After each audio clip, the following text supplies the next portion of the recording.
आज का पहला सवाल देखिए, सवाल क्या कह रहा है। एक खरगोश एक कुत्ते से 70 छलांगे आगे था। जितने समय में कुत्ता 4 छलांगे मारता है उतने समय में खरगोश 5 छलांगे मारता है, किंतु खरगोश की एक छलांग 2 मीटर लंबी है और कुत्ते की एक छलांग 3 मीटर लंबी है। कितने छलांग में कुत्ता खरगोश को पकड़ लेगा? आइए सवाल हम लोग जरा सा समझ लें। सबसे पहला बात, खरगोश कुत्ते से 70 छलांग आगे है। अगर यहां कुत्ता है और यहां खरगोश, तो खरगोश 70 छलांग आगे है। दोनों के बीच 70 छलांग का फासला है। किसके छलांग से? कुत्ता के छलांग से नहीं। हम लोग ऐसा समझ सकते हैं क्या कि खरगोश 70 छलांग आगे है मतलब कुत्ता 70 छलांग पीछे है? नहीं, ये नहीं समझ सकते हैं। खरगोश 70 छलांग आगे है तो खरगोश के छलांग से काउंट करेंगे, कुत्ता के छलांग से नहीं, क्योंकि दोनों का छलांग का लेंथ अलग अलग है ना। खरगोश 70 छलांग आगे है और एक छलांग कितने मीटर का? 2 मीटर का। तो डिस्टेंस कितना का होगा? 140 मीटर का। इस बात में कोई किंतु परंतु क्या? खरगोश का एक छलांग कितने मीटर का? 2 मीटर का। और कितना छलांग आगे है? 70 छलांग, तो 140 मीटर आगे होगा ना? होगा। अब क्वेश्चन कहता है जितनी देर में खरगोश 5 छलांग लगाता है उतने ही समय में कुत्ता 4 छलांग लगाता है। ये दिया हुआ है।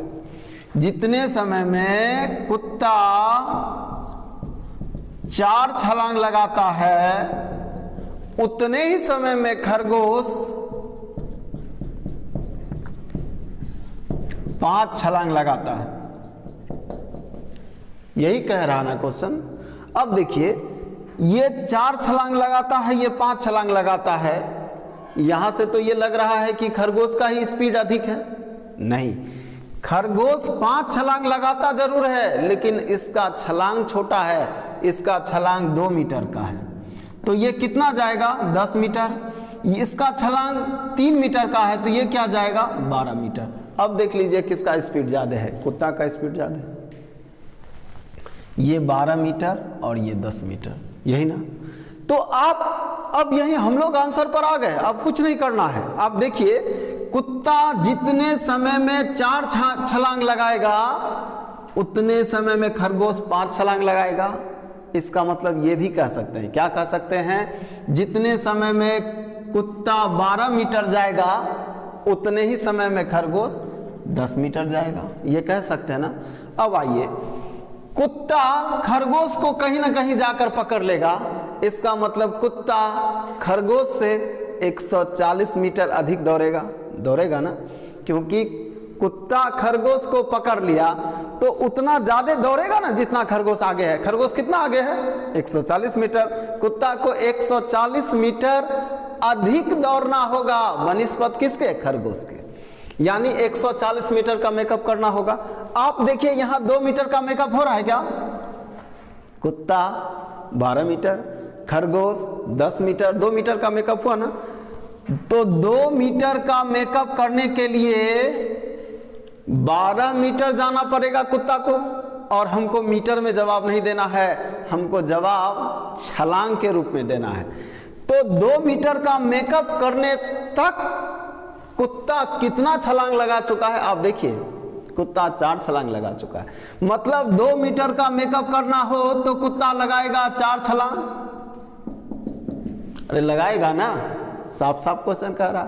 अगर 2 मीटर का मेकअप करना हो तो कुत्ता 4 छलांग लगाएगा। 120 मीटर का मेकअप करना है तो कुत्ता कितना छलांग लगाएगा? सॉरी, 140 मीटर, यहाँ 140 मीटर है ना। 140 मीटर का मेकअप करना हो तो कितना छलांग लगाएगा? 280 छलांग लगाएगा। सीधे दुगना, यहां तो और कुछ करना ही नहीं। 2 मीटर के लिए 4 छलांग, मतलब 1 मीटर के लिए 2 छलांग, 140 मीटर के लिए 280 छलांग। यह आपका आंसर है। आइए अगले सवाल में आते हैं। इस सवाल को एक बार फिर से हम लोग दोहरा लेते हैं। क्वेश्चन क्या बोला, खरगोश कुत्ता से आगे है 70 छलांग। 70 छलांग का मतलब 140 मीटर, कोई किंतु परंतु नहीं है, 140 मीटर का फासला है। अब कहता है एक ही समय में कुत्ता इतना छलांग लगाएगा, खरगोश इतना छलांग लगाएगा। कुत्ता 4 छलांग लगाएगा तो 4 तिया 12 मीटर जाएगा ना, क्योंकि उसका छलांग 3 मीटर का है। ये 5 छलांग लगाएगा तो 5 दूना 10 मीटर जाएगा, क्योंकि इसका छलांग 2 ही मीटर का है। तो ये 12 मीटर जाएगा, ये 10 मीटर जाएगा, तो 2 मीटर अधिक गया ना कुत्ता, यानी 2 मीटर का मेकअप हुआ। और 2 मीटर का मेकअप करने तक कुत्ता कितना छलांग लगा चुका है, 4 छलांग। तो 140 मीटर मेकअप करने के लिए कुत्ता कितना छलांग लगाएगा, 140 मीटर मेकअप करने के लिए कुत्ता।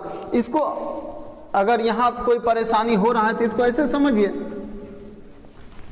2 मीटर का मेकअप करने के लिए 4 छलांग, तो 140 मीटर का मेकअप करने के लिए 4/2 गुना 140, देखिए यानी 280 छलांग। ये आपका आंसर है।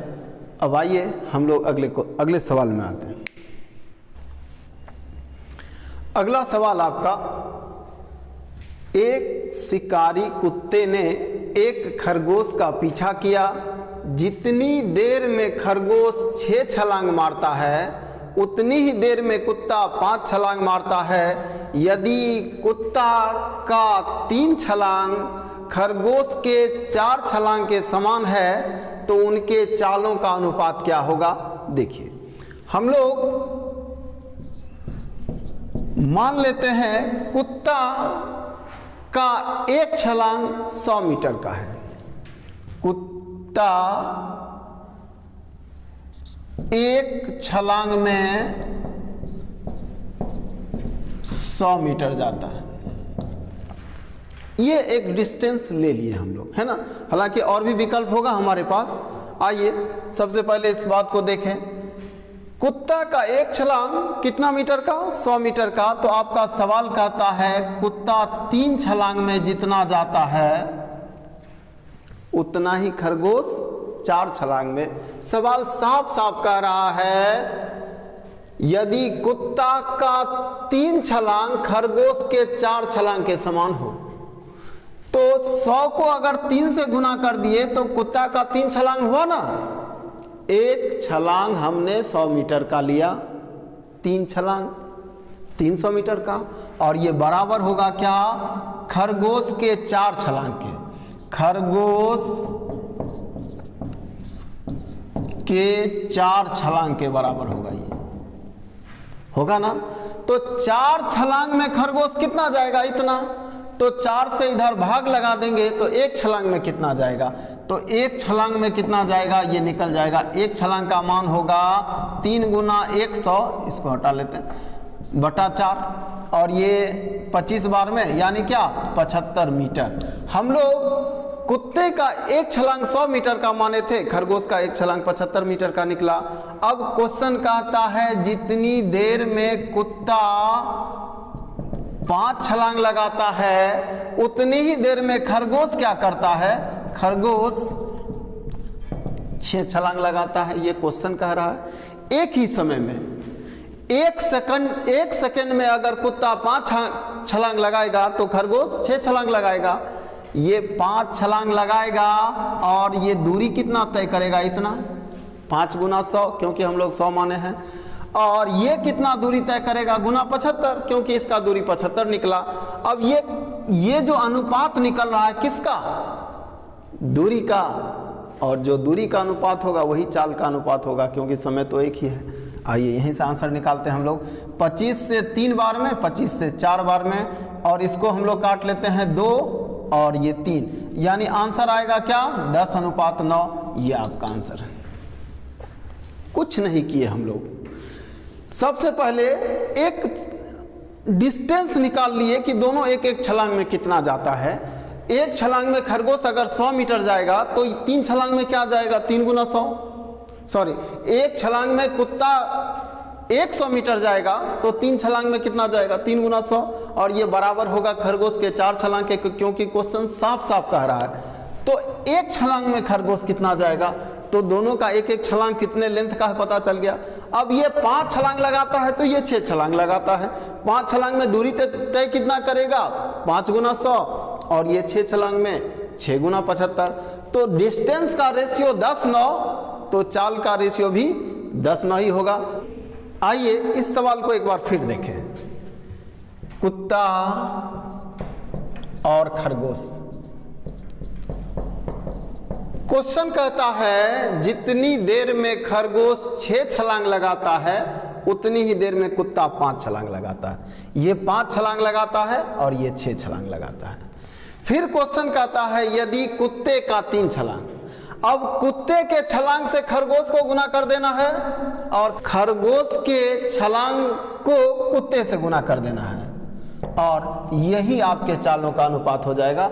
और ये किसी भी क्वेश्चन में ये वैलिड है, ऐसा नहीं कि इस क्वेश्चन के लिए है, इसका यूज आप ऐसे किसी क्वेश्चन के लिए कर सकते हैं। देखिए मान क्या निकलता है, इसको 2 से काटेंगे 3 बार में, इसको 2 से काटेंगे 2 बार में, 10:9, यही चालों का अनुपात होगा। आइए अगले सवाल में आते हैं। एक चींटी एक खंभे पर चढ़ना प्रारंभ करती है और दिन भर में 3 मीटर खंभे पर चढ़ती है और रात भर में 2 मीटर नीचे फिसल जाती है। यदि खंभे की लंबाई 12 मीटर हो तो कितने दिन में चींटी खंभे पर चढ़ जाएगी। देखिए सवाल,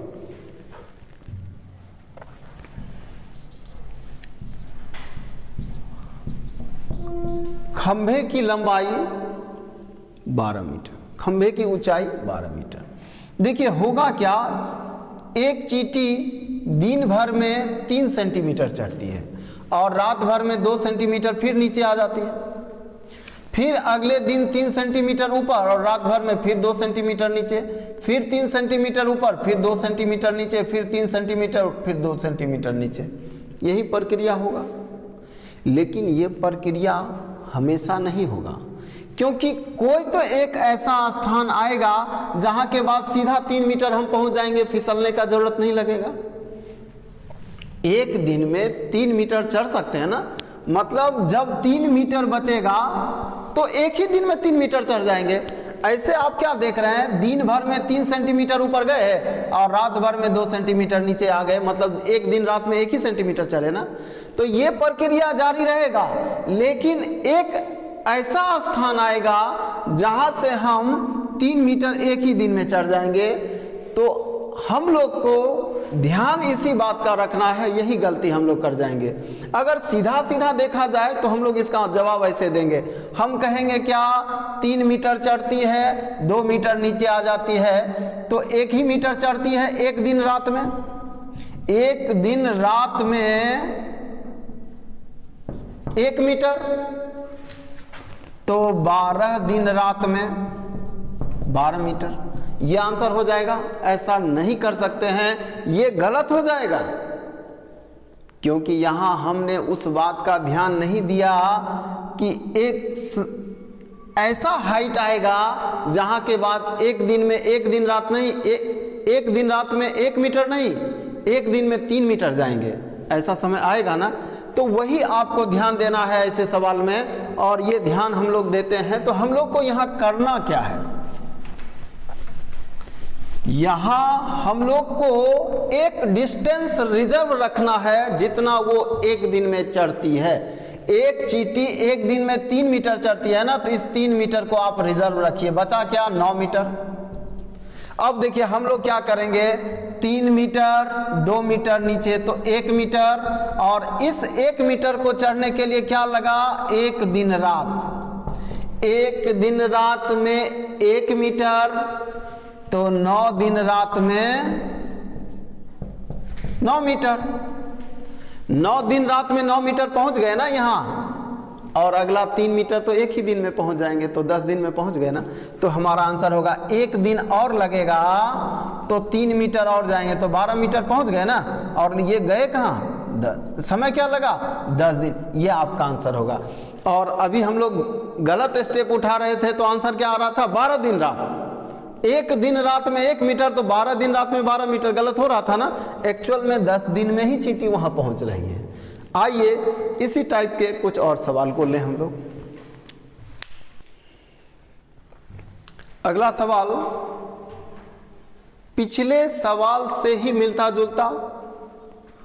एक बंदर एक खंभे पर 1 मिनट में 12 मीटर चढ़ता है, किंतु दूसरे मिनट 4 मीटर नीचे सरक जाता है। यदि खंभा 58 मीटर लंबा हो तो खंभे के शीर्ष पर पहुंचने में उसे कितना समय लगेगा। देखिए इसी तरह का अभी हम लोग पिछला सवाल लिए हैं। 58 मीटर, क्वेश्चन कहता है 1 मिनट में 12 मीटर ये बंदर चढ़ सकता है, लेकिन फिर अगला 1 मिनट में क्या होता है, 4 मीटर नीचे आ जाता है। तो आप क्या देख रहे हैं, 8 मीटर पहुंचे, समय क्या लगा, 2 मिनट। लेकिन पिछले क्वेश्चन में हम लोग क्या सीखे, पिछले क्वेश्चन में हम लोग ये सीखे इतना दूरी जो वो चढ़ सकता है ये दूरी रिजर्व रखें। तो 12 मीटर को हम लोग को रिजर्व रखना है, तो 12 के बाद बचता कितना है, 58 में 12 जाएगा तो क्या आएगा, 46 मीटर।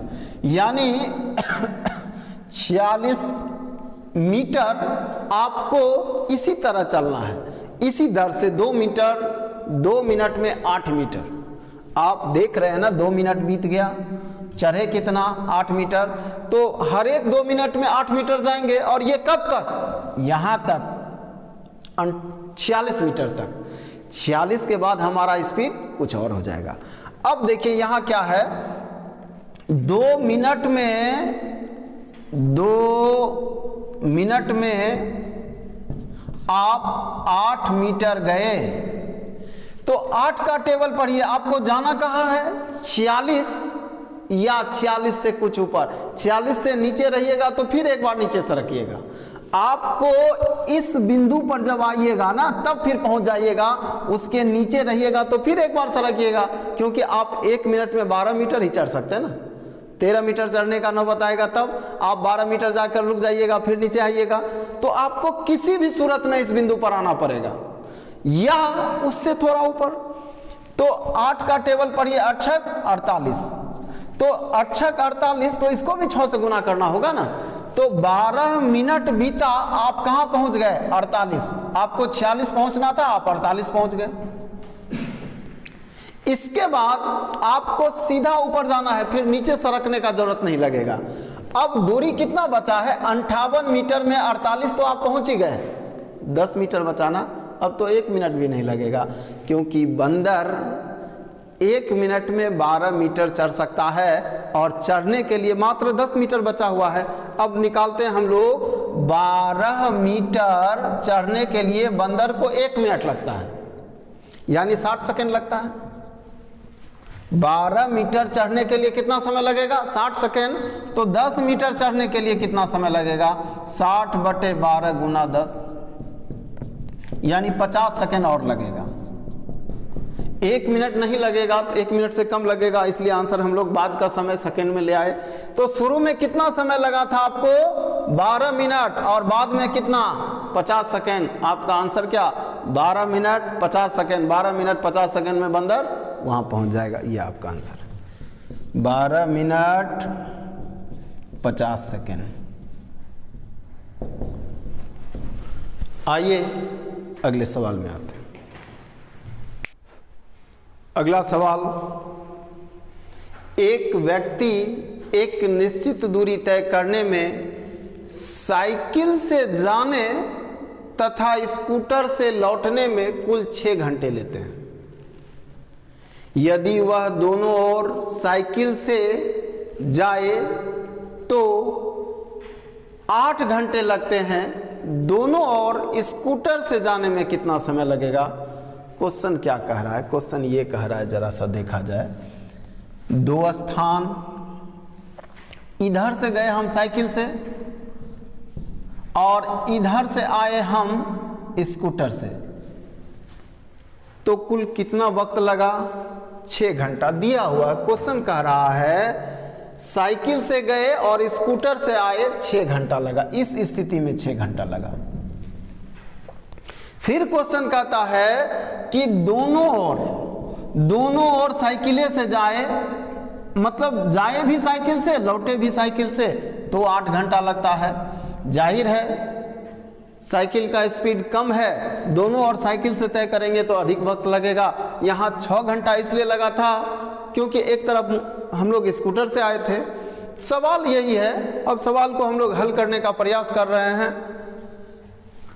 मान लिया जाए साइकिल से जाने में x घंटा लगता है और स्कूटर से जाने या आने में y घंटा लगता है, तो साइकिल से जाने और स्कूटर से जाने में कुल कितना घंटा लगता है? 6 घंटा, ये क्वेश्चन कह रहा है। अब क्वेश्चन ये जो समय मान लिए किसका? साइकिल का, और ये स्कूटर का। अब क्वेश्चन कहता है साइकिल से जाना है और साइकिल से ही आना है, तो जाते समय भी x घंटा लगेगा और आते समय भी x घंटा लगेगा। कुल मिलाकर कितना? 8 घंटा। 2x बराबर कितना? 8 घंटा। x बराबर कितना? 4 घंटा। यानी साइकिल से कितना वक्त ये साइकिल से जाने में कितना वक्त लग रहा है? 4 घंटा। अब यही 4 यहां रख देंगे तो शायद स्कूटर का मान पता चल जाए। 4 + y बराबर क्या? 6। y बराबर क्या? 2 घंटा। पता चल गया स्कूटर से ये यात्रा करने में 2 घंटा लगता है। तो क्वेश्चन कहता है ये 2 घंटा हमारा आंसर नहीं होगा। क्वेश्चन कहता है स्कूटर से जाने और स्कूटर से ही आने कुल मिलाकर कितना वक्त लगेगा? तो 4 घंटा। जाने में 2 घंटा, आने में 2 घंटा, कुल समय हमारा क्या? 2 + 2 घंटा। ये आपका आंसर होगा। इस सवाल को हम लोग ऐसे भी कर सकते थे।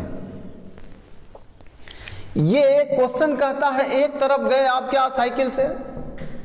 साइकिल से गए आप और यहां लौटे क्या? स्कूटर से, और वक्त क्या लगा? 6 घंटा।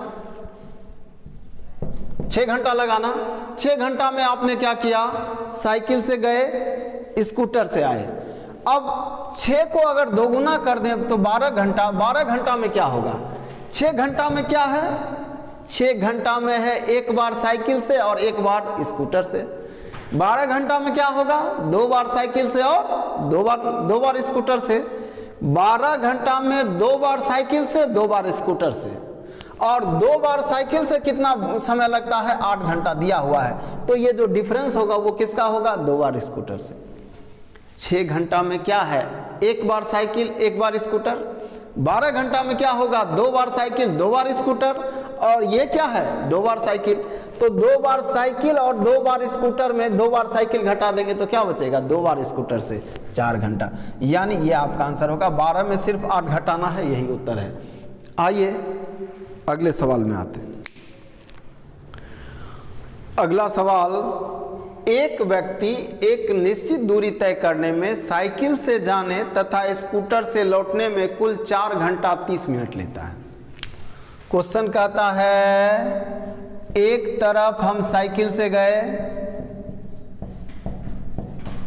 और दूसरे तरफ हम स्कूटर से आए, तो कुल समय क्या लगता है? 4 घंटा 30 मिनट, यानी 4.5 घंटा।